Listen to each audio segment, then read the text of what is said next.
ಮಂಚೇನಹಳ್ಳಿ ಭಾರತದ ಸರ್ವೋಚ್ಚ ನ್ಯಾಯಾಲಯದ ನಿವೃತ್ತ ನ್ಯಾಯಮೂರ್ತಿ ಹಾಗೂ ಕರ್ನಾಟಕದ ಮಾಜಿ ಲೋಕಾಯುಕ್ತರಾದ ಗೌರವಾನ್ವಿತ ನ್ಯಾಯಮೂರ್ತಿ ಶ್ರೀ ಎನ್ ಸಂತೋಷ್ ಹೆಗಡೆ ಅವರ ಹುಟ್ಟುಹಬ್ಬದ ಪ್ರಯುಕ್ತವಾಗಿ ಆರೋಗ್ಯ ತಪಾಸಣಾ ಶಿಬಿರ ಈ ದಿನ ಮಂಚೇನಹಳ್ಳಿ ಪ್ರಾಥಮಿಕ ಶಾಲಾ ಆವರಣದಲ್ಲಿ ಏರ್ಪಡಿಸಿರುವ ಮಂಚೇನಹಳ್ಳಿ ನೂತನ ತಾಲೂಕು ಆಗಿರುವ ಹಿನ್ನೆಲೆಯಲ್ಲಿ ಸಾರ್ವಜನಿಕರಿಗಾಗಿ ಮಂಚೇನಹಳ್ಳಿ ಕಂದಾಯ ಇಲಾಖೆಯಿಂದ ಆರೋಗ್ಯ ತಪಾಸಣಾ ಶಿಬಿರ ಏರ್ಪಡಿಸಲಾಗಿದ್ದು ಈ ಕಾರ್ಯಕ್ರಮಕ್ಕೆ ಮುಖ್ಯ ಅತಿಥಿಗಳಾಗಿ ಆಗಮಿಸಿ ಇವರು ಮೊದಲಿಗೆ ಗಿಡ ನೆಡುವ ಮೂಲಕ ಕಾರ್ಯಕ್ರಮಕ್ಕೆ ಚಾಲನೆ ನೀಡಿದರು.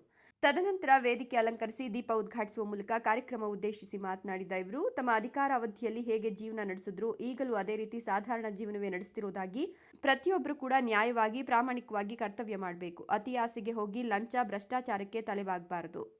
ತಮ್ಮ ಜೀವನ ಶೈಲಿಯ ವಿಧಾನವನ್ನ ಎಲ್ಲ ಶಾಲಾ ಕಾಲೇಜು ವಿದ್ಯಾರ್ಥಿಗಳಿಗೆ ಸಮಾಜದಲ್ಲಿ ನಿಷ್ಠೆ ನ್ಯಾಯಯುತವಾಗಿ ಪ್ರಾಮಾಣಿಕವಾಗಿ ಇರಬೇಕು. ಪ್ರತಿಯೊಬ್ಬರು ವೇದಿಕೆಯಲ್ಲಿ ಆಶೀರ್ವಾದವಾಗಿರುವಂತಹ ಶ್ರೀ ಜಿ ಪ್ರಭು ಅವರೇ, ಮಾನ್ಯ ಶ್ರೀ ನವೀನ್ ಭಟ್ ಅವರೇ, ಮಾನ್ಯ ಶ್ರೀ ಮಹೇಶ್ ಅವರೇ, ಮಾನ್ಯ ಶ್ರೀ ಸುರೇಶ್ ಬಾಬು ಅವರೇ, ಶ್ರೀಮತಿ ಪೂರ್ಣಿಮಾ ಅವರೇ, ಶ್ರೀ ಸುನೀತ್ ನಂಜರಾಜ್ ಅವರೇ, ಶ್ರೀ ರವಿಶಂಕರ್ ಅವರೇ, ಶ್ರೀ ಮೊಹಮ್ಮದ್ ಅಮೀನ್ ಅನ್ಸಾರಿ ಅವರೇ, ಶ್ರೀ ಸತೀಶ್ ಬಾಬು ಅವರೇ, ಶ್ರೀ ಶಿವರಾಜ್ ಸ್ವಾಮಿ ಅವರೇ, ಲಿಯೋ ಸಂಸ್ಥೆಯ ಅಧ್ಯಕ್ಷರಾಗಿರುವಂಥ ಶ್ರೀ ಶ್ರೀಕಾಂತ್ ನಗಸ ಅವರೇ, ಲಿಯೋ ಲೋಕೇಶ್ ಅವರೇ, ಈ ಸಭೆಯಲ್ಲಿ ನೆರೆದಿರುವಂಥ ಆಶಾ ಕಾರ್ಯಕರ್ತರೇ, ವಿದ್ಯಾರ್ಥಿಗಳೇ, ಈ ಭಾಗದ ಜನರೇ,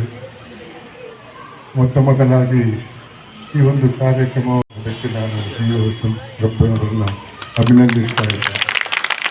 ನಾನು ಯಾವ ವರ್ಷ ಕೂಡ ನನ್ನ ಹುಟ್ಟುಹಬ್ಬವನ್ನು ಆಚರಿಸಿರಲಿಲ್ಲ. ಇದು ಮೊದಲನೇ ಸಲ ನನ್ನ ಹೆಸರಲ್ಲಿ ಯಾವುದೇ ಒಂದು ಸಂಸ್ಥೆಯವರು ಸಂಸ್ಥೆಯವರು ಆಚರಿಸ್ತಾ ಇದ್ದಾರೆ.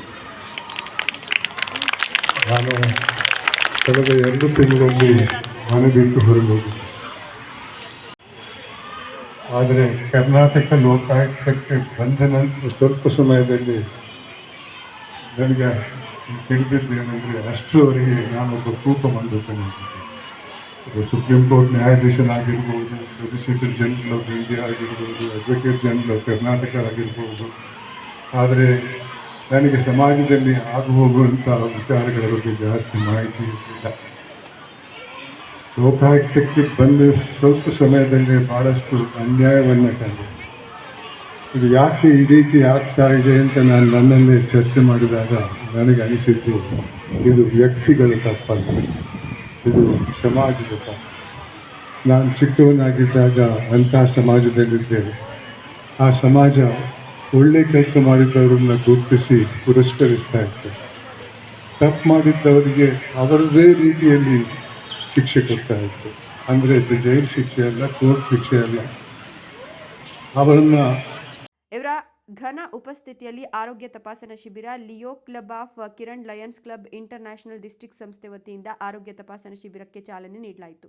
ನೂರಾರು ಸಂಖ್ಯೆಯಲ್ಲಿ ಈ ಶಿಬಿರದಲ್ಲಿ ಸಾಮಾನ್ಯ ಚಿಕಿತ್ಸೆ, ಬಿಪಿ, ಶುಗರ್ ಸೇರಿದಂತೆ ಆಕಾಶ್ ಮೆಡಿಕಲ್ ಕಾಲೇಜಿರವರ ಸಹಕಾರದೊಂದಿಗೆ ಜನಸಾಮಾನ್ಯರಿಗೆ ಚಿಕಿತ್ಸೆ ನೀಡಿದರು.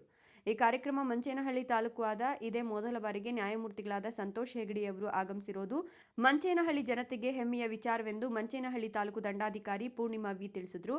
ಈ ಸಂದರ್ಭದಲ್ಲಿ ಎಲ್ಲ ಶಾಲಾ ಕಾಲೇಜು ವಿದ್ಯಾರ್ಥಿಗಳಿಗೆ ಕಾನೂನು ಅರಿವು ಬಗ್ಗೆ ಹಿರಿಯ ವಕೀಲರಾದ ಎಸ್ ಸತೀಶ್ ವಿದ್ಯಾರ್ಥಿಗಳಲ್ಲಿ ಅರಿವು ಮೂಡಿಸಿದರು. ಈ ಸಂದರ್ಭದಲ್ಲಿ ಪೊಲೀಸ್ ಭದ್ರತೆಯನ್ನು ಮಂಚೇನಹಳ್ಳಿ ಪೊಲೀಸ್ ಠಾಣಾ ಪಿಎಸ್ಐ ಪುನೀತ್ ನಂಜುರಾಯ್ ಪೊಲೀಸ್ ಭದ್ರತೆ ಏರ್ಪಡಿಸಿದ್ರು. ಆರೋಗ್ಯ ತಪಾಸಣಾ ಶಿಬಿರ ನ್ಯೂ ಕ್ಲಬ್ ಕಾರ್ಯದರ್ಶಿ Lokesh Durga, police cyber expert Suresh Babu, Akash medical college ವೈದ್ಯರು ಮತ್ತು ಮೇಲ್ವಿಚಾರಣೆಯನ್ನು ರಂಗನಾಥ್ ವಹಿಸಿದ್ರು. ಚಿಕ್ಕಬಳ್ಳಾಪುರ ಜಿಲ್ಲಾ ಆರೋಗ್ಯ ಇಲಾಖೆ ಡಿಎಚ್ಒ ಮಹೇಶ್, ಮಂಚೇನಹಳ್ಳಿ ಸರ್ಕಾರಿ ಪ್ರಾಥಮಿಕ ಆರೋಗ್ಯ ಕೇಂದ್ರದ ಆಡಳಿತಾಧಿಕಾರಿಗಳಾದ ಡಾಕ್ಟರ್ ನವೀನ್, ರಿಯಾ ಪ್ಯಾರಾಮೆಡಿಕಲ್ ಕಾಲೇಜು, ಆಚಾರ್ಯ ಪಿಯು ಕಾಲೇಜು, ಸರ್ಕಾರಿ ಪ್ರಾಥಮಿಕ ಶಾಲಾ, ಸರ್ಕಾರಿ ಮುಖ್ಯ ಶಿಕ್ಷಕರು, ಸಹ ಶಿಕ್ಷಕ ವರ್ಗ, ಆಶಾ ಕಾರ್ಯಕರ್ತೆಯರು, ಪ್ಯಾರಾಮೆಡಿಕಲ್ ವಿದ್ಯಾರ್ಥಿಗಳು, ಕಂದಾಯ ಇಲಾಖೆ ಸಿಬ್ಬಂದಿಗಳು ಉಪಸ್ಥಿತರಿದ್ದರು.